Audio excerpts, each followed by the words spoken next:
Masuknya kan dari pinggir. Nah, tuh lihat. Gunakan stick, buat dari bambu, lapisi dengan lakban. Nah, ini untuk mengorek pinggir-pinggirnya. Jadi tangan itu seperti getah. Nah, seperti getah. Jadi hal itulah yang kita buang. Jangan sampai terlalu banyak. Nah, itu nanti menyebabkan ayam itu nyilet. Ataupun kurus yang sering komentar-komentar, saya sudah sering menggunakan batang pisang tetapi ayamnya nyilet. Jadi kalau pada saat kita buang ini sudah aman teman-teman. Nah, seperti ini kondisinya nih. Jadi banyak di kolom komentar ayamnya nyilet. Ya karena memang tahapannya nggak benar. Ini tadi nggak dibuang. Bagian tanin yang terkandung di dalam batang pisang itu bisa mengakibatkan ayam bisa mati mendadak teman-teman. Karena terlalu banyak dikonsumsi ya. Nah, kalau sudah seperti ini tinggal dibanyak-banyak saja. Jadi kalau kalian juga mencoba, prosesnya juga harus benar. Nah, kalian lihat sendiri nih teman. Itu susah ditangkap ya. Kita biar ayam kampung tapi seperti kondisinya seperti ayam hutan ya. Dia tidak seperti bodoh-bodoh gitu teman-teman. Ditangkap saja susah. Nih kalian lihat ini yang nyilet kalian bilang nih. Ini 1,3 kilo ini. Ini baru 2 bulan. Halo sahabat, ya saya miris sekali melihat komentar-komentar kalian ya teman-teman ya. Ayamnya nyilet lah, kurus lah, keras kepala dan bangkang kalian dibilangnya teman-teman. 2 minggu ya, 2 bulan 2 minggu. Belum sampai 2 bulan 2 minggu udah seperti ini teman-teman. Ini udah banyak yang sekiloan ya. Jadi usia ayamnya ini masih 2 bulan 2 minggu, belum sampai teman-teman. Paling sekitar 2 bulan 10 hari ya. Nah, kondisinya sudah seperti itu. Tuh, kakinya gendut-gendut semua teman-teman tuh. Kakinya gendut-gendut, ada yang bilang nyilet lah apa segala macam. Itu udah sampai 1,2 kilo, ada sekitar 6 ekor yang 1,2 kilo. Jadi bagaimana pakan yang saya sampaikan ini tadi teman-teman? Ada prosesnya. Walaupun menggunakan batang pisang, memang sudah kita klarifikasi ya, ataupun sudah kita ralat. Untuk kedepannya itu memang harus diperas. Nah ini yang banyak sekali kalian tanyakan ya mengenai mesin ini. Ini mesin rekomendasi yang terbaik yang saya sampaikan kepada kalian. Dan saya bukan tipu-tipu. Ini memang real, saya beli di toko itu. Ini tutupnya. Ini 4 mata pisau teman-teman. Jadi kalau misalnya kita menggunakan mesin ini sangat menghemat waktu. Nanti kita akan praktekkan bagaimana pencacahannya dan bagaimana perawatannya agar mesin ini tetap awet ya. Artinya saya ini tidak ada bersih-bersihkan, tetapi setelah dipakai nanti dia dibalik. Posisinya ini di atas. Nah seperti itu agar mesin yang di bawah nanti tidak ada menetes apapun. Jadi keadaannya tetap aman teman-teman. Ini sudah hampir 1 tahun. Ini yang saya rekomendasikan, kalian tinggal klik saja di video ini. Nanti ada di deskripsi itu linknya, link tokonya kalian klik, nanti akan diarahkan ke tokonya. Nah di situ saja belanjanya supaya nanti jangan kecewa pada saat nanti mesin itu datang. Kalau misalnya kalian beli di tempat lain, ada yang belum dirakit lah, mata pisaunya karatan. Ini kalian bisa lihat sendiri. Nih, hanya bagian tengahnya saja karena ini besi tua ya. Jadi yang bagian mata pisaunya itu kilat seperti itu. Itu dicaca dengan halus dan ayamnya ini tidak nyilet. Banyak sekali yang di kolom komentar bertanya seperti itu, apakah ayamnya nyilet kalau menggunakan batang pisang? Ya tidak teman-teman, tetapi di sini kita klarifikasi untuk takarannya kita rubah menjadi 50% banding 50% ya. Dan campurannya 50% lagi. Ini juga banyak sekali yang menanyakan teman-teman. Apa 50% lagi? Ini gabungan dari keempat bahan. Ini gabungan dari keempat bahan teman-teman. Jadi takarannya 50% ini, 50% cacahan sayuran. Sebentar saya usir dulu ayamnya keluar karena mereka ini memang kita pelihara ayam kampung tapi daya tahan tubuhnya sifatnya itu seperti ayam hutan ya, karena kita menggunakan jamu 4 hari sekali kita campurkan. Karena ini belum proses untuk hari penambahan jamu, jadi kalian bisa cek di video-video sebelumnya bagaimana proses pembuatan jamunya. Ini terkhusus kepada batang pisang dan campurannya itu seperti apa saya akan praktekkan di sini. Perlu diingat teman-teman, bagian hitam-hitam yang seperti ini itu jangan lagi dipakai karena ini sudah berjamur, bisa mengakibatkan racun dan dampaknya nanti ayam tiba-tiba bisa mati. Nah, jadi yang kita pakai putih-putihnya seperti ini, yang masih segar, tapi dengan catatan begitu nanti diperas, airnya itu dibuang ya. Nah, seperti ini. Ini untuk sekarang kondisinya sudah jam 11 siang. Ini untuk stok nanti makan sore. Nah, kalau misalnya ada sayur-sayuran seperti ini, daun singkong, ini dibermalamkan dulu. Jangan begitu petik langsung di chopper karena begitu kita petik daun singkong ini masih memiliki cyanida ya, itu sangat tinggi sekali dan itu nanti bisa berak kapur untuk ayamnya. Jadi kita hindari itu, ini kita malamkan dulu 1 hari paling tidak. Lalu kalau misalnya ada sayur-sayuran seperti ini, itu dipastikan dulu kalau dicuci agar pestisida ataupun bahan-bahan kimia yang disemprot di daunan ini tidak lengket ya. Artinya aman. Nah sekarang kita praktekkan saja teman-teman. Kita langsung saja praktekkan bagaimana penggunaan mesinnya yang saya rekomendasikan kepada kalian. Yang sudah beli, selamat ya, kalian sudah dapatkan harga yang terbaik itu. Karena ini tokonya sulit sekali didapatkan. Karena saya dulu waktu untuk membeli chopper itu banyak sekali pilihan dari toko-toko lain teman-teman.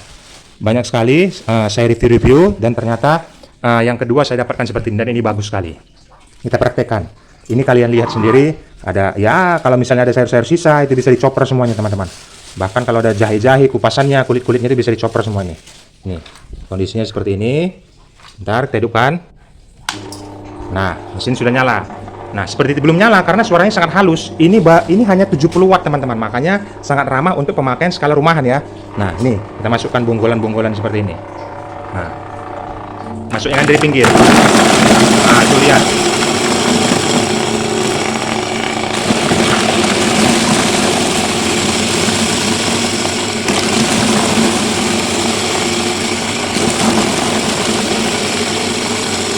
Gunakan stick buat dari bambu, lapisi dengan lakban. Nah, ini untuk mengorek pinggir-pinggirnya. Banyak sekali hal ini yang belum dilakukan pada saat membelikan mesin chopper. Ini untuk menggeser pinggir-pinggirnya saja ya. Nah, sebenarnya seperti ini pun ayam sudah mau. Cuman kalian saya perlihatkan supaya apakah hasil cacannya bisa sangat halus. Nah, seperti ini teman-teman. Hanya pinggir-pinggirnya saja digini-ginikan ya. Nah, ini ayam sudah mau teman-teman. Tidak usah terlalu halus juga bisa. Cuman saya memperlihatkan kepada kalian bagaimana mesin ini bekerja sangat bagus sekali ya. Nah, jadi disediakan stick bambu seperti ini hanya untuk menggeser pinggir-pinggirnya. Inilah saya rekomendasikan kepada kalian dan harganya sangat terjangkau dibanding toko-toko yang lain. Ini sangat terjangkau harganya. Juga ketahanan mata pisaunya itu yang saya salut teman-teman, sangat tajam. Saya sudah bertahun tidak ada untuk mempertajam ya ataupun membongkar, mengkikis, tidak. Begitu saya pakai langsung saya simpan, saya balik posisi mesinnya. Jadi sangat awet. Nah, nih selanjutnya seperti ini. Ini kandungan airnya masih sangat tinggi. Nah, nih ada di bagian batang pisang itu memiliki kandungan tanin ya. Jadi tanin itu seperti getah. Nah, seperti getah. Jadi hal itulah yang kita buang. Jangan sampai terlalu banyak. Nah, itu nanti yang menyebabkan ayam itu nyilet ataupun kurus. Yang sering komentar-komentar, saya sudah sering menggunakan batang pisang tetapi ayamnya nyilet. Nah, ayamnya kurus-kurus karena mereka tidak membuang taninnya teman-teman. Nih, tanin itu kandungan getah yang tidak bagus untuk ayam. Nah, ini kalau sudah kondisinya seperti ini, nah lihat, ini cacahannya sangat halus sekali ya. Nih, ini tinggal diperas saja teman-teman. Ini saya akan praktekkan. Perasnya juga ya alang kadarnya aja. Nih, nah kita membuang taninnya, getahnya, hanya seperti itu aja. Nah, jadi kalau pada saat kita buang ini sudah aman teman-teman. Nah, nanti untuk memberi makannya nggak usah lagi campurkan air, sudah campurkan saja 50% bahan yang saya katakan yang tadi ya. Nanti saya akan perjelas lagi dengan langsung metode praktek. Nah, ini airnya sudah dibuang. Ini getah ada tanin di dalam dan ini tidak baik untuk ayam kalau terlalu banyak mereka konsumsi. Karena kita menggunakan pakan alternatif ini untuk bahan utama makanan ayam, jadi hal itu kita hindarkan. Nah, jadinya seperti ini teman-teman. Ini kondisinya. Nah, ini saya akan buat skala kecil aja ya. Karena ini sebenarnya untuk pemakaian sore hari. Ini masih jam 11 pagi ya. Jadi saya praktekkan kecil.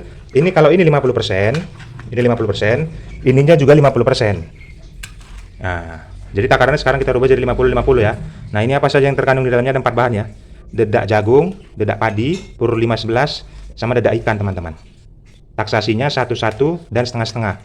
Yang satu itu pur 5-11 dan dedak padinya. Kalau yang separuhnya itu hanya dedak ikan sama dedak jagungnya.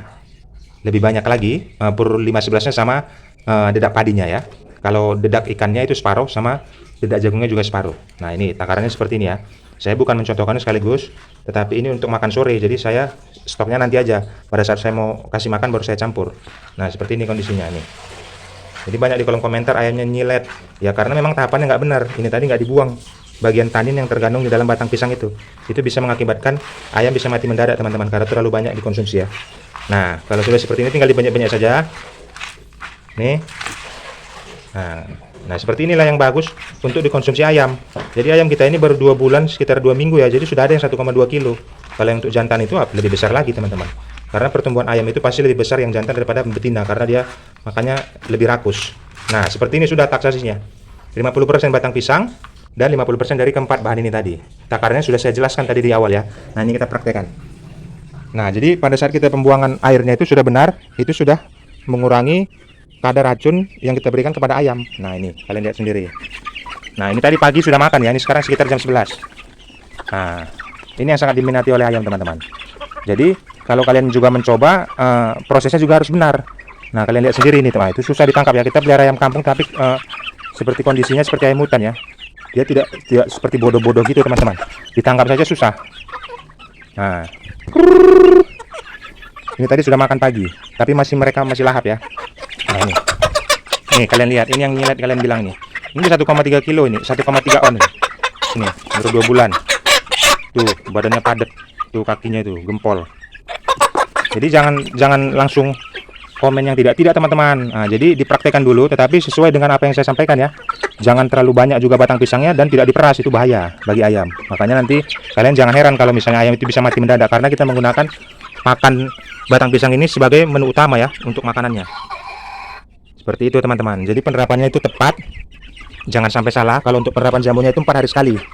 Untuk bagaimana penerapan jamunya kalian bisa cek di video-video sebelumnya. Saya sudah upload itu, banyak. Saya sudah upload. Bahkan ada juga saya video yang klarifikasi mengenai takaran 65% dan 35%, itu saya rubah teman-teman menjadi 50-50 karena kemarin kita konsultasi sama pakar nutrisi untuk hewan ya. Jadi saya ada teguran gitu, jadi dikasih tahu yang sebenarnya seperti apa. Makanya kita menggunakan perasannya dari batang pisang itu kita buang. Nah, seperti itu penyampaiannya. Jadi kalau ada kendala-kendala dari teman-teman, silakan tumpahkan saja di kolom komentar. Kita sharing di situ, kita tanya jawab, kita akan jawab berdasarkan pengalaman ya yang sudah dilewati, bukan asumsi liar. Oke teman-teman, semangat terus buat para peternak. Jangan lupa like video ini, bagikan pada peternak lainnya. Semangat terus ya teman-teman. Salam kasih dari Jari Pelawi.